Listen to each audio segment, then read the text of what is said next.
Le bruit de la porcelaine qui se brise sur le carrelage froid est un son que je n'oublierai jamais. Il résonne encore dans mes cauchemars, plus fort que les cris, plus violent que les insultes.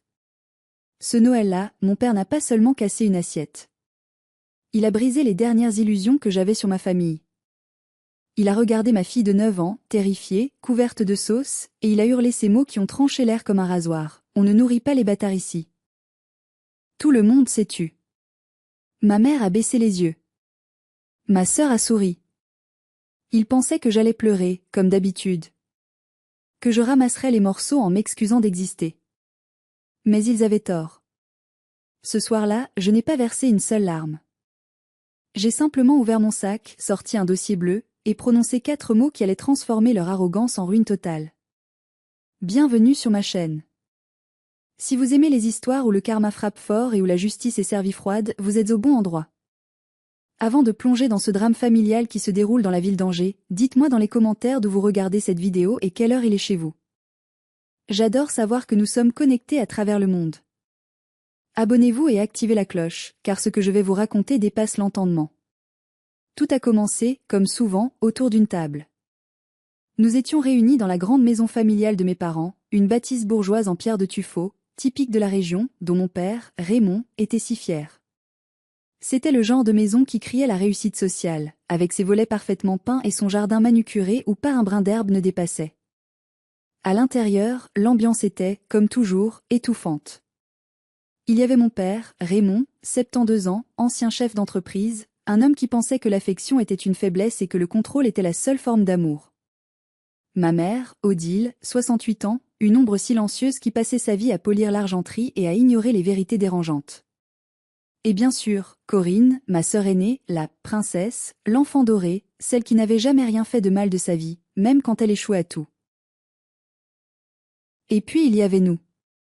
Moi, Magali, la brebis galeuse, la mère célibataire qui travaillait trop, et ma fille, Lison, 9 ans, un petit ange aux yeux immenses qui cherchait désespérément l'approbation d'un grand-père qui ne la regardait même pas. Le dîner de Noël était censé être parfait. Ma mère avait sorti le service en porcelaine de Limoges, celui qu'on n'avait pas le droit de toucher quand on était petit. L'odeur du foie gras et du chapon rôti remplissait la pièce, mais l'air était lourd de tension. J'avais passé la soirée à esquiver les pics habituels de Corinne sur mon travail de gestionnaire de paie, c'est tellement administratif, tu ne t'ennuies pas, ou sur mes vêtements, c'est la mode de l'année dernière, non? Je mordais ma langue. Pour Lison. Pour la paix des ménages. Le drame a éclaté au moment du foie gras. Il restait une dernière tranche sur le plat de service. Une belle tranche rosée. Lison, innocemment, a tendu sa fourchette. Elle adorait ça. « Maman, je peux ?» a-t-elle demandé en chuchotant. J'ai souri. « Bien sûr, ma chérie. C'est Noël. » Au moment où sa fourchette a touché la tranche, la voix de Corinne a sifflé à travers la table. « Ah non. Cette tranche est pour Louane. » Elle n'en a eu qu'une. Louane, la fille de Corinne, 10 ans, avait déjà son assiette pleine, mais elle a levé les yeux, attendant son dû comme une petite reine. Lison n'en a eu qu'une aussi, ai-je répondu calmement. Et Louane a encore du pain d'épices. C'est là que mon père a explosé. Il ne s'est pas contenté de parler. Il s'est levé brusquement, faisant trembler les verres en cristal. Son visage était rouge, ses veines palpitaient sur son cou. Il a arraché l'assiette des mains de Lison. Pas doucement. Brutalement. Tu ne touches pas à ça, a-t-il hurlé. Et d'un geste violent, théâtral, il a jeté l'assiette de ma fille par terre. Crash. Le bruit a été assourdissant. La porcelaine fine a explosé en 1000 morceaux. Le foie gras, la confiture de figues, tout s'est étalé sur le carrelage immaculé et a éclaboussé les collants blancs de Lison. Le silence qui a suivi était terrifiant. Lison était pétrifiée, la bouche ouverte, les yeux remplis de larmes qui n'osaient pas couler.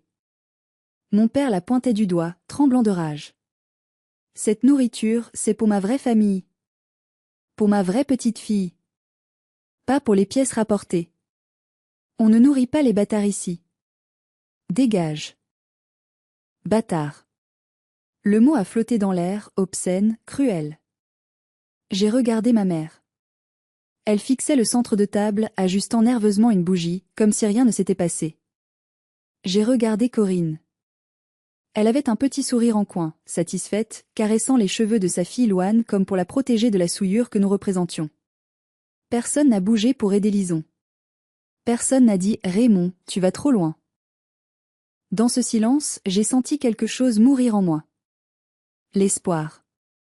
L'espoir stupide qu'un jour, il m'aimerait. L'espoir que si je faisais assez d'efforts, si j'étais assez sage, assez serviable, il verrait enfin ma fille. Mais non. Pour eux, nous n'étions rien. Je me suis levée lentement. Ma chaise a grincé sur le sol. J'ai contourné la table, mes talons claquant rythmiquement, jusqu'à ma fille. Je l'ai aidée à se lever, j'ai essuyé la tache de gras sur sa joue avec mon pouce. Ça va aller, lui ai-je murmuré. Puis, je me suis tournée vers mon père. Il se rasseyait, reprenant sa fourchette, pensant que l'incident était clos, que j'allais faire comme ma mère, baisser la tête et subir. J'ai attrapé mon sac à main posé sur le buffet. J'en ai sorti une chemise cartonnée bleue.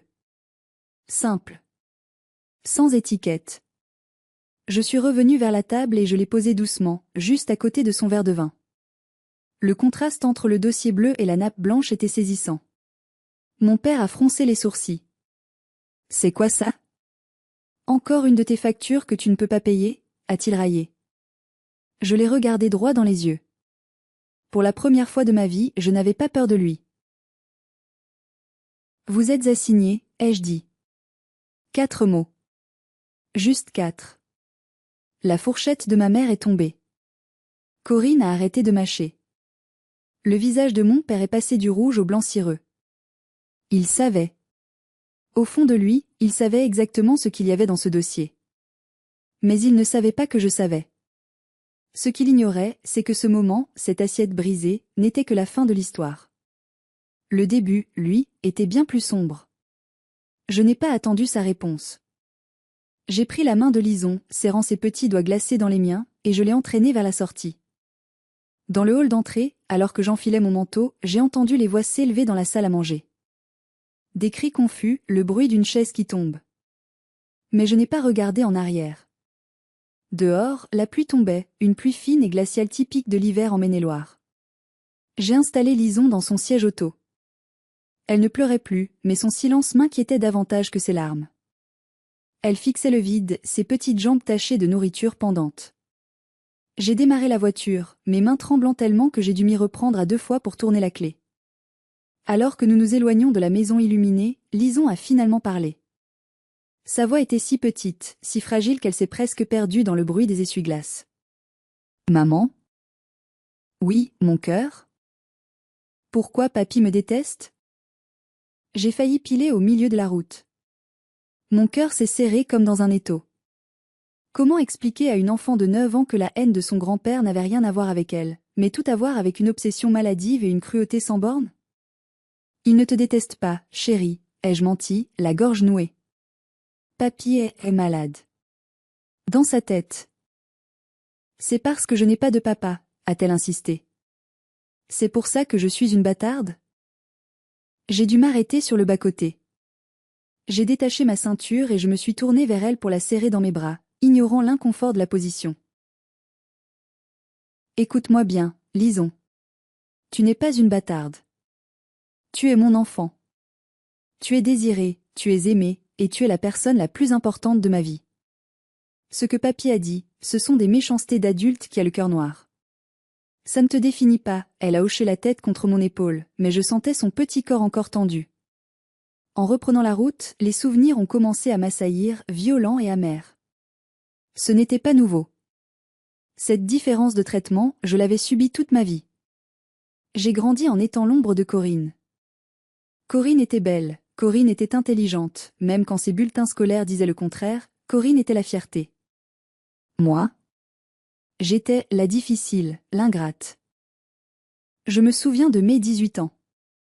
J'avais été acceptée dans une excellente université de gestion à Nantes. J'étais tellement fière. J'avais couru voir mon père dans son bureau. Papa, j'ai été reçue. Mais j'aurais besoin d'aide pour le loyer et les frais d'inscription.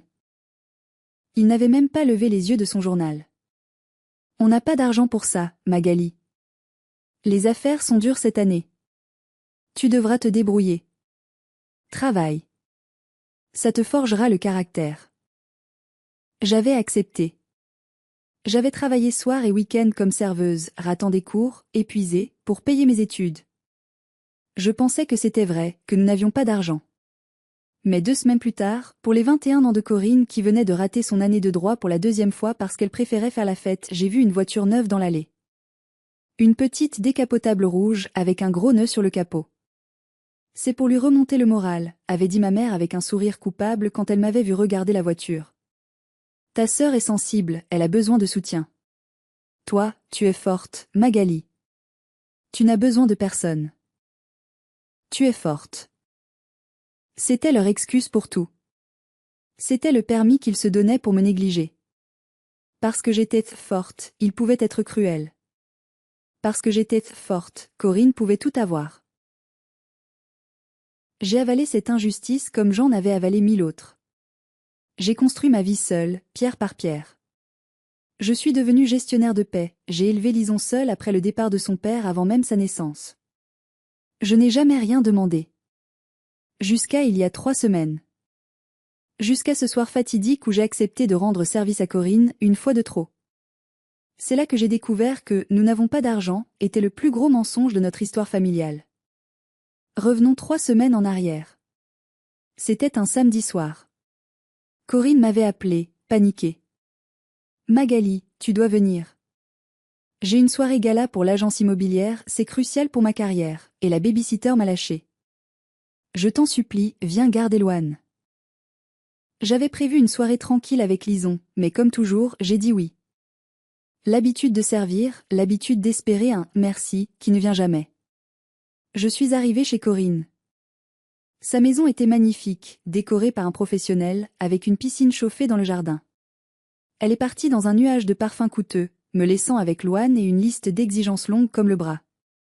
Vers 21h, Loane s'ennuyait.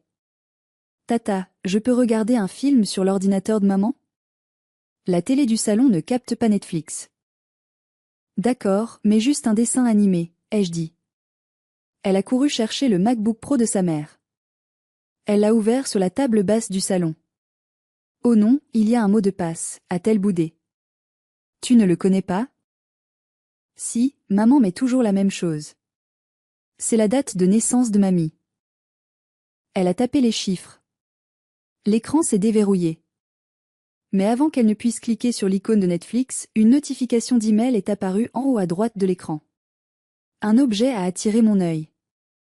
Banque Populaire, sujet, Fiducie Marcel, distribution annuelle relevé décembre. Mon cœur a raté un battement. Marcel. C'était le nom de mon grand-père paternel, mort il y a 10 ans. Pépé Marcel. Le seul homme de cette famille qui m'avait un jour témoigné de la gentillesse. Quand il est mort, mes parents m'avaient dit qu'il n'avait laissé que des dettes. Qu'il n'y avait pas d'héritage. J'avais pleuré sa perte, pas son argent. Alors pourquoi y avait-il une notification de « Fiducie Marcel » sur l'ordinateur de ma sœur? Et pourquoi « distribution annuelle » Tata? Le film, demanda Loane. Une seconde, ma puce. Va chercher du jus d'orange dans la cuisine. Dès qu'elle est sortie, mes mains ont volé sur le clavier. Je sais, c'est mal de fouiller. Mais l'instinct était plus fort que la politesse. J'ai cliqué sur le mail. Ce que j'ai vu m'a donné la nausée.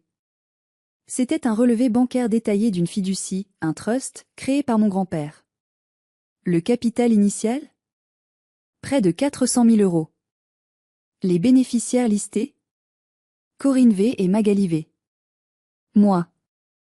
Mon nom était là. Noir sur blanc. J'étais bénéficiaire à 50%. J'ai fait défiler le document, le souffle court. J'ai vu la liste des transactions des 5 dernières années. Virement sortant, 25 000 €. Motif, rénovation toiture, maison Corinne, virement sortant, 12 000 €. Motif, frais scolarité privée, Loane, virement sortant, 45 000 €. Motif, achat véhicule Audi, Raymond, virement sortant, 8 000 €. Motif, vacances familiales Seychelles, Raymond, Odile, Corinne, et à côté de chaque retrait, dans la colonne autorisation bénéficiaire de Magali, il y avait une signature. Ma signature. Mais je n'avais jamais signé ça. Ils avaient imité ma signature. Depuis 10 ans. Ils vidaient le compte que mon grand-père m'avait laissé pour payer leur luxe, leur voiture, les études de la vraie petite fille, pendant que je comptais chaque centime pour acheter des chaussures à Lison. J'ai senti une colère froide, liquide, envahir mes veines. Ce n'était pas juste du favoritisme. C'était du vol. C'était un crime. J'ai sorti mon téléphone et j'ai pris des photos de l'écran. Chaque page, chaque relevé, chaque fausse signature. Mes mains tremblaient tellement que les premières photos étaient floues, j'ai dû recommencer. Soudain, j'ai vu un autre dossier sur le bureau de l'ordinateur. Il était intitulé « Preuve ADN », au CSE accent grave. J'ai approché la souris pour l'ouvrir, mon pouls battant dans mes tempes. Qu'est-ce que ça voulait dire? Tata. J'ai renversé le jus. Le cri de Loane venant de la cuisine m'a fait sursauter. J'ai refermé la fenêtre du mail, laissé le dossier ADN inexploré, et j'ai couru vers la cuisine. Mais mon esprit était resté devant cet écran. Arrêtez-vous une seconde. Mettez-vous à ma place. Imaginez que vous découvrez que votre propre famille, les gens qui sont censés vous aimer, vous volent systématiquement depuis une décennie tout en vous regardant galérer financièrement. Quelle serait votre première réaction? Auriez-vous confronté votre sœur dès son retour? Ou auriez-vous fait comme moi, jouer la comédie en attendant de frapper plus fort? Dites-le moi dans les commentaires. Je n'ai rien dit à Corinne ce soir-là.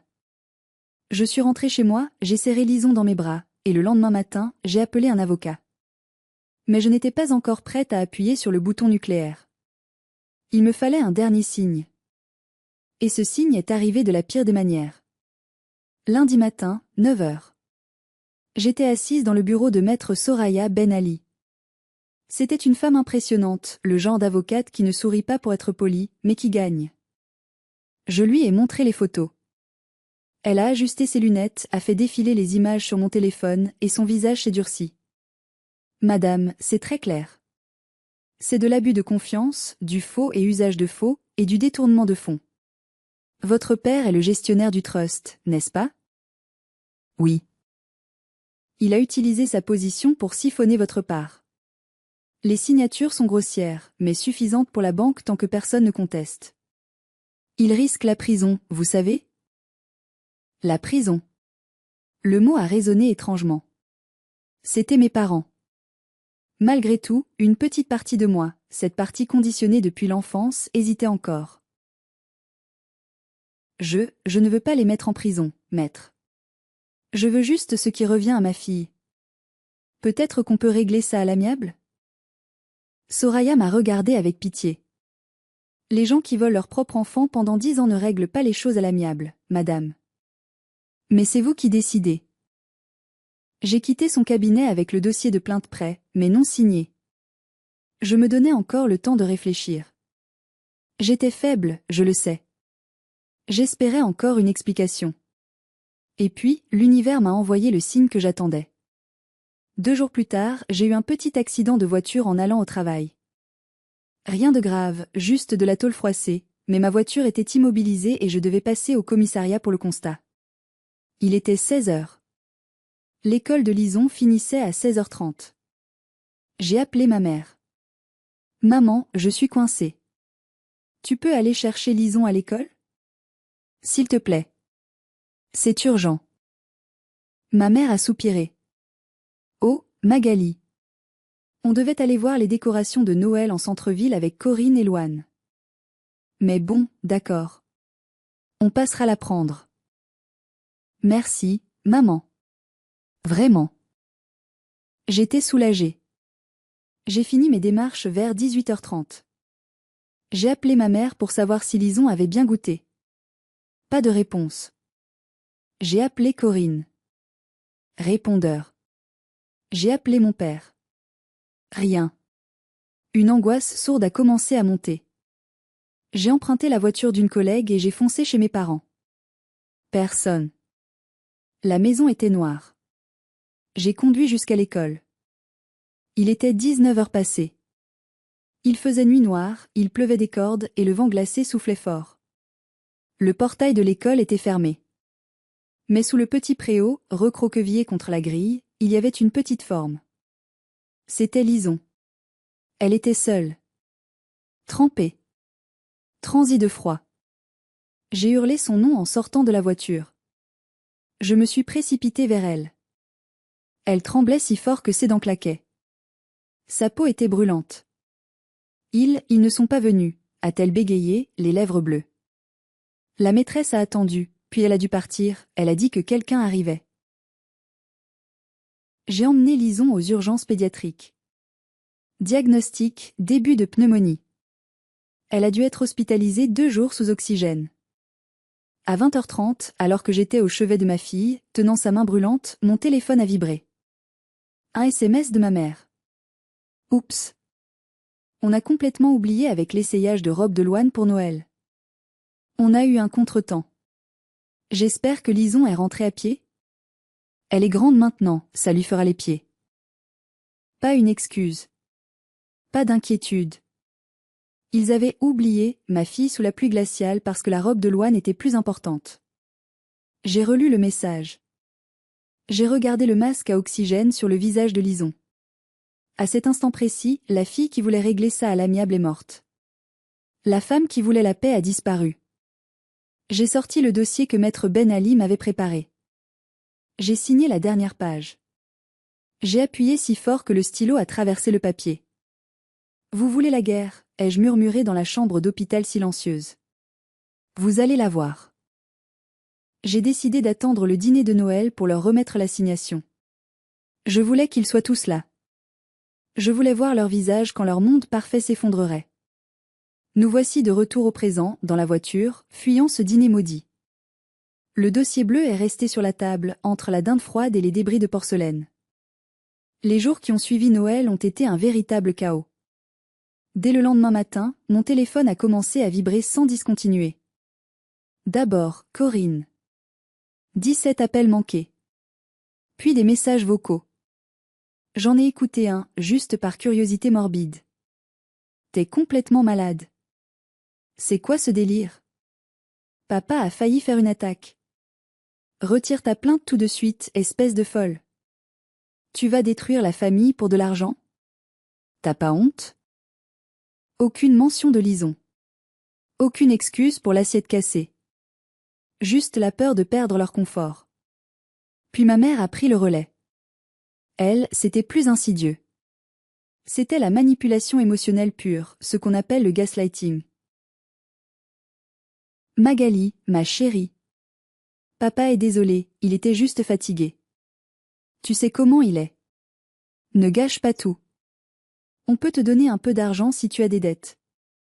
Je peux te faire un chèque de 500 €. Mais annule cette procédure, les voisins vont jaser. Pense à notre réputation. 500 €. Il m'avait volé 200 000 €, ma moitié du trust, elle pensait m'acheter avec 500 € et du chantage affectif. Je n'ai répondu à personne. J'ai appliqué la méthode de la pierre grise. Je suis devenue inintéressante, silencieuse, impénétrable. Mais ils ne se sont pas arrêtés là. Puisqu'ils ne pouvaient pas m'atteindre directement, ils ont envoyé les singes volants, ces alliés aveugles du narcissique. Ma tante Jocelyne, la sœur de ma mère, une femme qui vit pour les ragots, a posté un long message sur Facebook sans me nommer, mais tout le monde à Angers savait de qui elle parlait. Tellement triste de voir des enfants ingrats attaquer leurs parents vieillissants pour de l'argent juste après Noël. Aucune morale. Soutien à ma sœur Odile et mon beau-frère Raymond qui traversent cette épreuve avec dignité. Une certaine personne devrait avoir honte de traîner son propre sang dans la boue. Les commentaires étaient horribles. Quelle honte, génération pourrie, courage à vous. J'ai eu envie de hurler la vérité. De poster les photos des relevés bancaires, de raconter l'histoire de l'école, de l'assiette. Mais maître Ben Ali m'avait prévenu, ne répondez pas. Ne commentez pas, gardez tout pour le juge. Laissez-les s'énerver et faire des erreurs. Et ils ont fait une erreur. Une énorme erreur. 3 jours après le Nouvel An, j'ai reçu une lettre recommandée de l'avocat de mon père. Je pensais qu'ils allaient proposer un arrangement. J'ai ouvert l'enveloppe avec des mains tremblantes. Ce n'était pas une offre de paix. C'était une déclaration de guerre nucléaire. Le courrier disait en substance, Monsieur Raymond V conteste la validité de la plainte. Il affirme que le trust établi par Monsieur Marcel V était destiné exclusivement à sa descendance biologique. Or, Monsieur Raymond V a toujours émis des doutes quant à sa paternité concernant Madame Magali V. Si Madame Magali V n'est pas la fille biologique de Raymond V, elle n'est pas la petite-fille de Marcel V, et n'a donc aucun droit sur cet héritage. Par conséquent, nous demandons un test de paternité judiciaire. J'ai dû m'asseoir. Le monde a tourné autour de moi.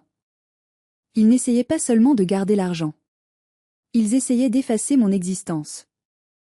Ils allaient utiliser la pire insulte possible, me déclarer bâtarde officiellement pour justifier leur vol. On ne nourrit pas les bâtards. La phrase de mon père à Noël prenait tout son sens. Il ne l'avait pas dite sous le coup de la colère. C'était sa ligne de défense préparée depuis des années.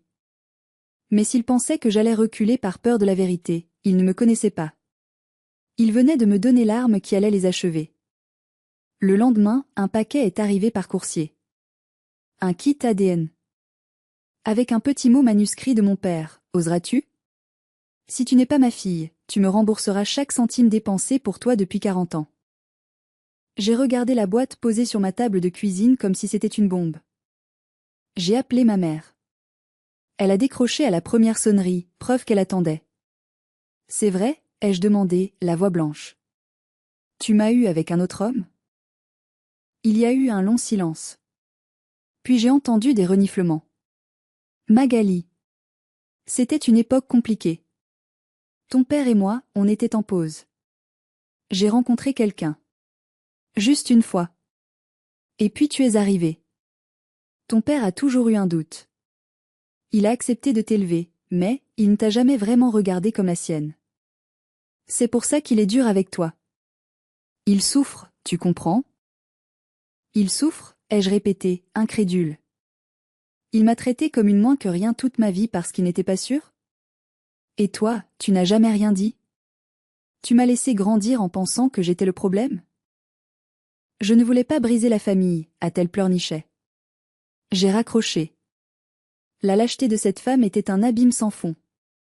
J'ai regardé Lison qui faisait ses devoirs dans le salon. Elle m'a souri, un sourire timide, encore marqué par la soirée de Noël. Si je refusais le test, il gagnait. Il gardait l'argent, et je restais la fille illégitime qui a voulu voler la famille. Si je faisais le test et que je n'étais pas sa fille, je perdais tout. L'héritage, mon identité, mon histoire. Mais je me suis souvenu du dossier sur l'ordinateur de Corinne, preuve ADN, OCS accent grave. Pourquoi aurait-il un dossier s'ils étaient sûrs que je n'étais pas sa fille ? J'ai appelé Maître Ben Ali. On fait le test, ai-je dit. Vous êtes sûr, Magali ? Si le résultat est négatif, le dossier Trust s'effondre. Je m'en fiche de l'argent à ce stade. Je veux la vérité.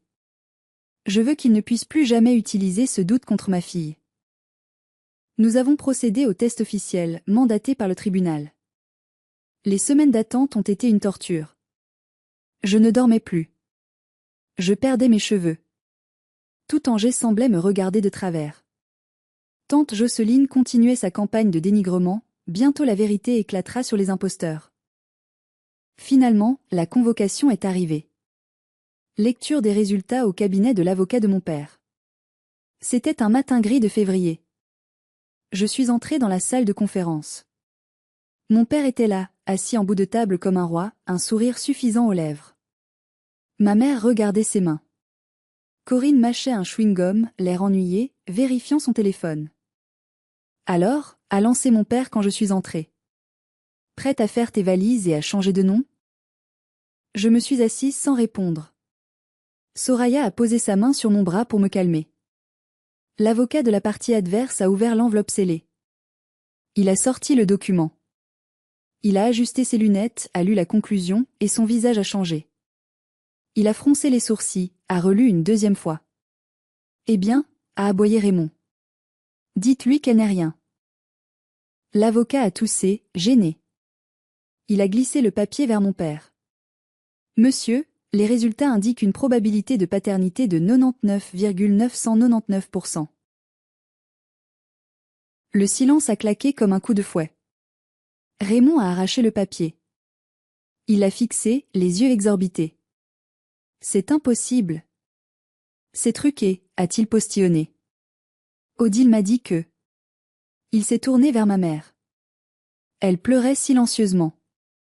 Je n'ai jamais dit que ce n'était pas toi, Raymond, a-t-elle chuchoté. J'ai dit que je ne savais pas. C'est toi qui as décidé que ce n'était pas la tienne parce qu'elle ne te ressemblait pas. Tu voulais croire qu'elle n'était pas de toi pour me punir. J'ai senti une vague de chaleur monter en moi. Ce n'était pas la honte. C'était la puissance. Je me suis levée lentement. J'ai regardé cet homme, ce vieillard haineux qui venait de perdre sa seule excuse pour 40 ans de maltraitance. Je suis ta fille, Raymond, ai-je dit, ma voix résonnant dans la pièce silencieuse. Je suis ta fille. Lison est ta vraie petite fille. Et tu sais ce que ça veut dire? Il me regardait, la bouche ouverte, incapable de parler. Je me suis tournée vers Soraya. Elle a souri, un sourire de prédateur, et a sorti un autre dossier de sa mallette. Un dossier très épais. Ça veut dire, monsieur, a dit Soraya, que vous avez détourné l'héritage de votre propre fille biologique. Et maintenant que la filiation est établie, nous ne parlons plus de droit de la famille. Nous parlons de vol aggravé. Parlons des chiffres, maintenant. C'était le moment où la peur a changé de camp. L'atmosphère dans la pièce a changé instantanément. L'arrogance de Raymond s'est évaporée, remplacée par une panique visible. Corinne a arrêté de mâcher son chewing-gum. Elle a compris. Si je suis la fille légitime, je suis la bénéficiaire. Et l'argent qu'elle a dépensé, c'est mon argent. Soraya a étalé les relevés bancaires sur la table. Commençons par 2018, a-t-elle dit calmement. 25 000 € pour la toiture de Corinne. Signature de Magali falsifiée. 2019, 45 000 € pour votre Audi Q5, monsieur Raymond. Signature falsifiée. Au total, sur 10 ans, nous avons tracé 210 000 € de retraits illégaux sur la part de Magali. Mais, c'était pour la famille, a balbutié ma mère. On aide la famille. Non, madame, a coupé Soraya. Vous avez aidé une partie de la famille en volant l'autre. Le trust stipulait une répartition 50-50e. Vous avez pris 100% et laissé des miettes. L'avocat de mon père a essayé d'intervenir. Peut-être pouvons-nous trouver un arrangement, un remboursement échelonné. J'ai regardé mon père. Il semblait avoir vieilli de 10 ans en 10 minutes. Il ne me regardait toujours pas. Il regardait le document ADN, comme s'il essayait de le faire changer par la force de sa volonté. Il ne regrettait pas de m'avoir volé. Il regrettait d'avoir eu tort sur mon ADN. C'était ça le pire. Même maintenant, il ne m'aimait pas. Il était juste coincé. Pas d'arrangement, ai-je dit. Tous les regards se sont tournés vers moi. Je veux la restitution intégrale. Immédiate. Avec les intérêts légaux. Et je veux que vous payiez mes frais d'avocat. On n'a pas cette somme liquide, a crié Corinne. Tout est investi. Investi? J'ai ri, un rire sans joie. Tu veux dire dépenser? Ta piscine, tes voyages, tes vêtements. Tu as vécu comme une riche avec mon argent. C'est fini, Corinne. Soraya a sorti le coup de grâce. Nous avons aussi découvert autre chose lors de l'audit financier. Il semble que le mari de Corinne ait des dettes de jeu considérables. 60 000 € ont été virés vers des comptes à Malte l'année dernière. C'est aussi l'argent du trust. Corinne est devenue livide. Elle s'est tournée vers son père. Papa, ne les écoute pas. Mais Raymond regardait sa fille préférée avec horreur. Tu m'avais dit que c'était pour un investissement immobilier. Tu as menti à ton complice, a raillé Soraya. C'est moche. Le château de cartes s'effondrait. Ils se mangeaient entre eux. C'était pathétique et satisfaisant à la fois. Nous allons saisir le tribunal pour demander la saisie des biens, a conclu Soraya en rangeant ses dossiers. Préparez-vous à vendre. Nous sommes sortis du bureau. Dans l'ascenseur, j'ai senti mes jambes flageoler. Je me suis appuyée contre la paroi. Ça va? A demandé Soraya.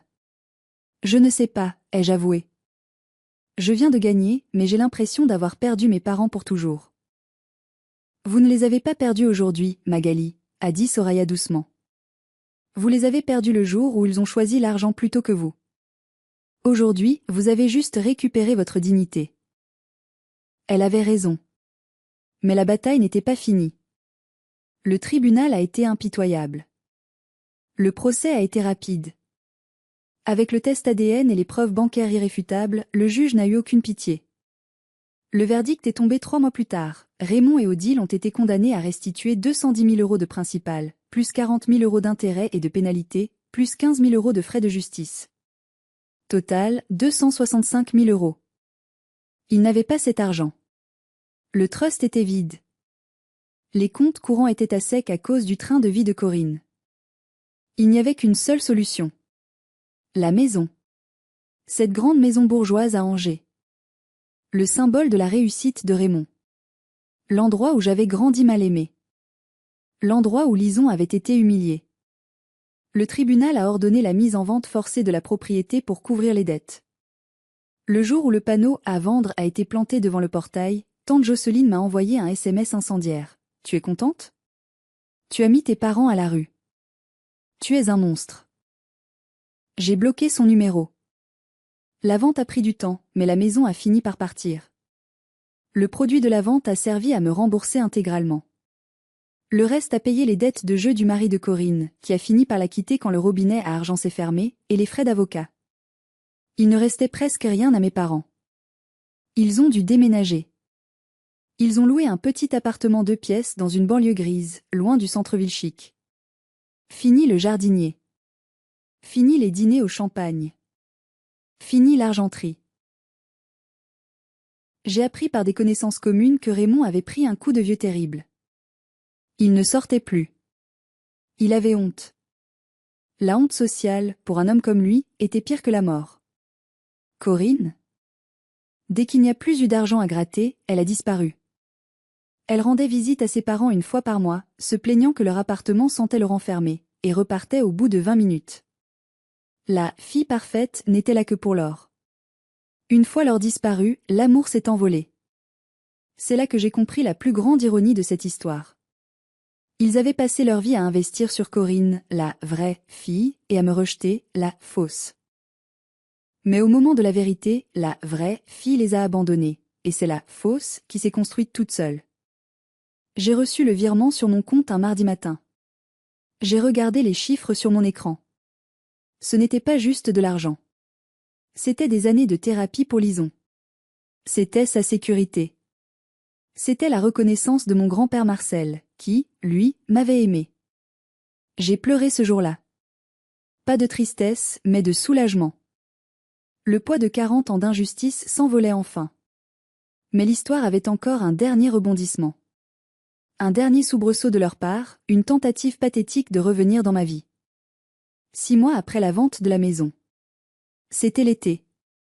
Je sortais de mon bureau pour la pause déjeuner quand je l'ai vue. Ma mère. Elle attendait sur le trottoir, serrant son sac à main contre elle. Elle avait l'air minuscule, voûtée. Elle portait un manteau que je ne reconnaissais pas, un peu usé. Quand elle m'a vue, son visage s'est éclairé d'un espoir désespéré. Magali. Je me suis arrêtée. Mon premier instinct a été de fuir, mais mes pieds sont restés cloués au sol. Qu'est-ce que tu fais là, Odile ? Ai-je demandé froidement. Je ne l'appelais plus maman. Elle a tressailli à l'entente de son prénom. Je voulais te voir. Et voir Lison. J'ai apporté un gâteau. Un gâteau au yaourt, elle adorait ça quand elle était petite. Elle a tendu un Tupperware en plastique bon marché. Lison a 10 ans maintenant. Elle préfère le chocolat. Et elle ne veut pas te voir. Les yeux de ma mère se sont remplis de larmes. S'il te plaît, Magali. Ton père, il ne va pas bien. Il est déprimé. Il demande après toi. Il regrette. Il regrette ? J'ai laissé échapper un rire sec. Il regrette parce qu'il vit dans un T2 et qu'il n'a plus personne pour l'admirer. Corinne ne vient plus, n'est-ce pas ? Elle a baissé la tête. Corinne, elle a ses problèmes. Mais nous sommes une famille, Magali. On ne peut pas effacer le sang. Maintenant qu'on sait que tu es vraiment sa fille, on peut recommencer. On peut être une vraie famille. C'était incroyable. Même maintenant, elle ne comprenait pas. Tu penses que c'est l'ADN qui fait une famille? Ai-je demandé, ma voix tremblante de rage contenue. L'ADN, c'est de la biologie. La famille, c'est ceux qui sont là quand tu as une pneumonie. C'est ceux qui ne te jettent pas une assiette au visage. C'est ceux qui ne te volent pas. Je me suis approchée d'elle. Tu étais là, Odile.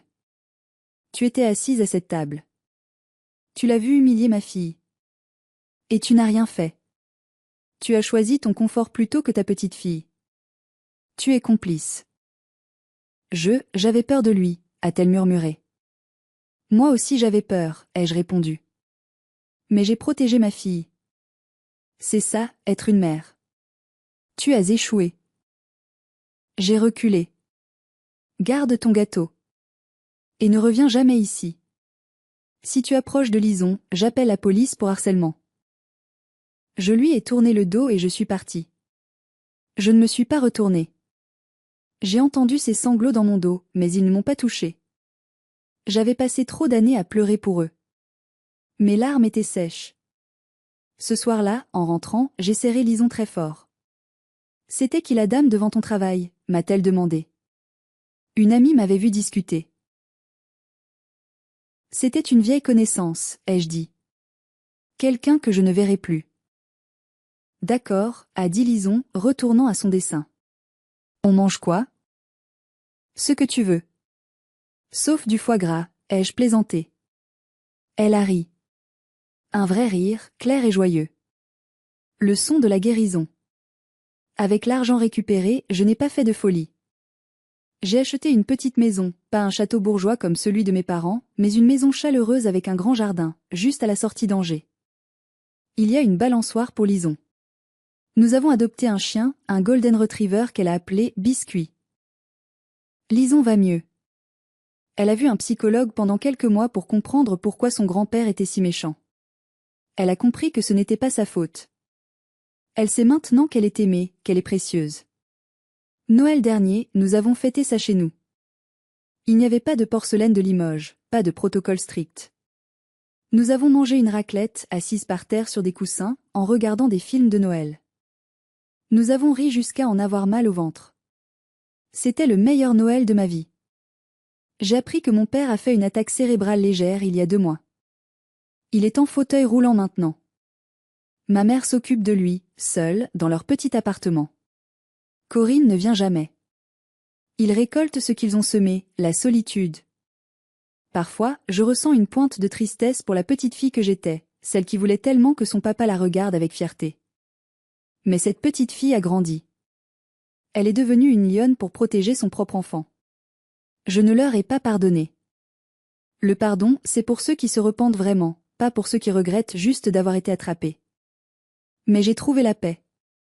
L'assiette cassée a été le catalyseur. Sans cet acte de violence, j'aurais peut-être continué à subir, à me laisser voler, à laisser ma fille se sentir inférieure. Alors, d'une certaine manière, merci Raymond. Merci d'avoir été assez monstrueux pour me forcer à devenir courageuse. Tu as cassé une assiette, mais tu m'as permis de reconstruire ma vie. Et vous? Que auriez-vous fait à ma place? Auriez-vous pardonné à votre mère? Pensez-vous que j'ai été trop dure en les laissant finir leur vie seuls? Si cette histoire vous a touché, s'il vous plaît, mettez un pouce bleu, c'est très important pour soutenir la chaîne. Et surtout, partagez votre propre expérience dans les commentaires. La famille, c'est sacré, dit-on. Mais je dis que votre santé mentale et la sécurité de vos enfants sont encore plus sacrées. Ne laissez personne, même pas votre père, vous traiter comme un moins que rien. Abonnez-vous pour plus d'histoires de justice et de résilience. Prenez soin de vous et de ceux qui vous aiment vraiment. À bientôt.